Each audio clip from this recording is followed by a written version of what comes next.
Lies We Can Believe In. Daniel Greenfield's column for Monday, July 2nd, 2012. Read by Adam Taxin. Daniel Greenfield's columns can be found at sultankanish.blogspot.com. Here is Lies We Can Believe In. Civil disobedience is the act of breaking the law and defying the authorities to do anything about it. So is tyranny. The difference between the two lies in which side of the power equation the breaker is on. When the law is broken, two things happen. Either the law is upheld, or the authorities back away from a confrontation and find some way to save face. The ObamaCare process involved breaking a long list of rules and laws and then defying the ragged remnants of the system to do anything about it. At every turn, the United States was unable to stop a rogue chief executive and his ruling party from trampling the law. When the case finally reached the Supreme Court, the leading judicial body in the land sidestepped a confrontation by redefining what the action was, rather than rule on the law. It was a classic case of the authorities saving face. Civil disobedience balances moral absolutes against legal principles. The Supreme Court exists to serve as the final bastion of the law against runaway moral absolutes.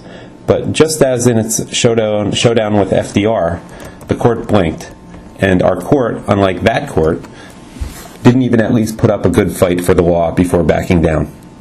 Obama didn't even have to threaten to pack the court with justices. All he had to do was make it clear that he wasn't going to follow the law, which forced the law to save face by following him instead.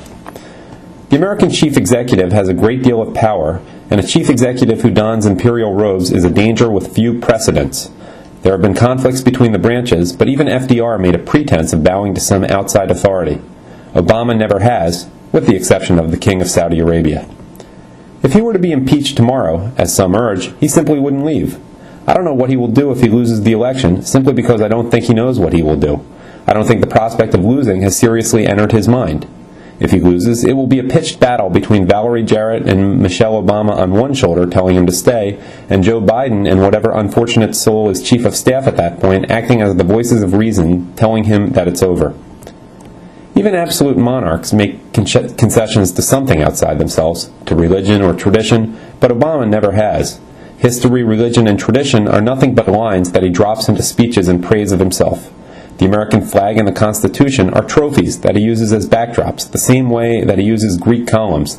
These aren't things that mean anything to him. They're decorations for the sets playing the eternal movie of him. Obama is not a politician. Politicians learn to compromise. They learn that they can't always get their way. Obama has never learned that lesson. He always gets his way. Or he did until 2010. No one has ever told him no and made it stick. There is no weight of life experience that tells him what to do when this happens. Unlike many of his predecessors, Obama was never in the military. Unlike all of them, he never held anything resembling a real job that required him to do anything but show up and make speeches. Children are natural tyrants. Take a children throwing a tantrum off the playground, give him every privilege in life, leave out any real challenges, keep telling him that he's special for 50 years, and he will be an actual tyrant. No one ever thought that a man with the emotional maturity of a child, with no life experience and no principles, would occupy the White House, surrounded by sycophants and worshipped by a press that acts as an extension of the White House press office. It took an extensive breakdown among multiple institutions in the national culture for that to happen, and the inability to assert the rule of law is a further symptom of that breakdown. No one is fooled unless to some degree they want to be fooled. To believe a lie, you have to want to believe it, and that means that at some level you know that it is a lie. Obama was elected because we, Democrats and quite a few Republicans, wanted to be saved from ourselves. We wanted to be saved from our policies, our debates, and our guilt. In a time of crisis, we weren't looking for a reliable, experienced professional to do the job. If we had been, McCain, for all his flaws, would have won in a landslide. The man we picked had no experience and no skills beyond his surface charm. He was irresponsible, and that was why the country chose him. His irresponsibility made our irresponsibility look good. Even his racist associations were a plus. They made voters feel better about their own prejudices. Every wrong, ugly, stupid, and irresponsible thing that he did only made him more appealing to the people who voted for him. Every now and then, people like to get drunk. When things are a complete mess, that's when the temptation to open the bottle and pour it down the hatch comes. Things were a complete mess in 2008, and the country got stinking drunk. It decided to be completely irresponsible and, feeling sorry for itself, it elected someone who wouldn't have been qualified for any position in his own cabinet. Since then, the country has sobered up. It thinks that Obama is doing a bad job, but it doesn't know how to tell him that he was only a one-night stand. He seems like such a nice guy, and it would hurt his feelings to tell him why he was really elected. It wasn't because anyone besides zombie liberals thought that he knew what he was doing. It was because he seemed like a cheerful bright spot in a dour time, and everyone felt sorry about slavery and segregation. The problem is that Obama won't leave. 2010 was a sharp hint. Any halfway competent politician would have caught it and changed direction. But Obama refuses to understand hints. He refuses to understand the unspoken message because that gives him power. The power of the rude is in their rudeness. The rudeness is a challenge to anyone with manners to match him equally or shut up and take it. Some Republicans, like Joe Wilson, have matched him rudeness for rudeness. Many more, like Justice Roberts, have chosen to take it instead. A head of state who refuses to follow the law is engaging in rudeness squared.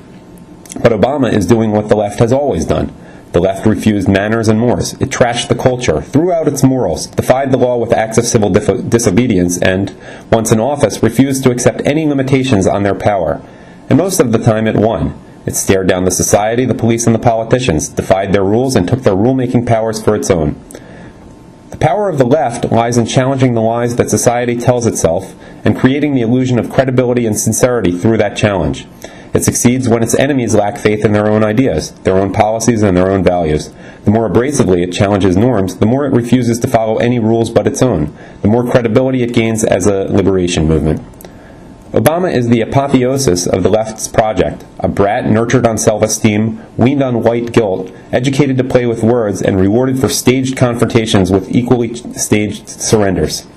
All these qualities have shaped him into the entitled monster that he is, squatting in the Oval Office and grinning from the covers of 100 magazines, determined to always win the only way he knows how, by ignoring the rules of the game. If you have ever encountered someone genuinely worthless yet successful, it was almost certainly a man or woman who refused to take no for an answer. That can be a useful quality in some fields, but it's also a perfect way for people with no useful skills to get what they want out of life. These are the people who don't get fired or denied promotions because it would cause too many problems, who get discounts they aren't entitled to because they keep demanding them, who use determination and confrontation as substitutes for knowledge, ability, and competence, who become a success story purely based on their enormous sense of entitlement and complete lack of shame. Today, such a man occupies the highest office in the land and rules accordingly. What the left once practiced as civil disobedience has become tyranny. Under Obama, the country is turning lawless because its chief executive is lawless. But Obama's rise to power is a symptom of deep-rooted problems in the country. They cannot be fixed just by voting him out of office, because there are other Obamas out there. Obama's rise to power is a mirror of the national problems that got him there. All the things wrong with him are reflected to some extent in the men and women who voted for him. It could not be otherwise.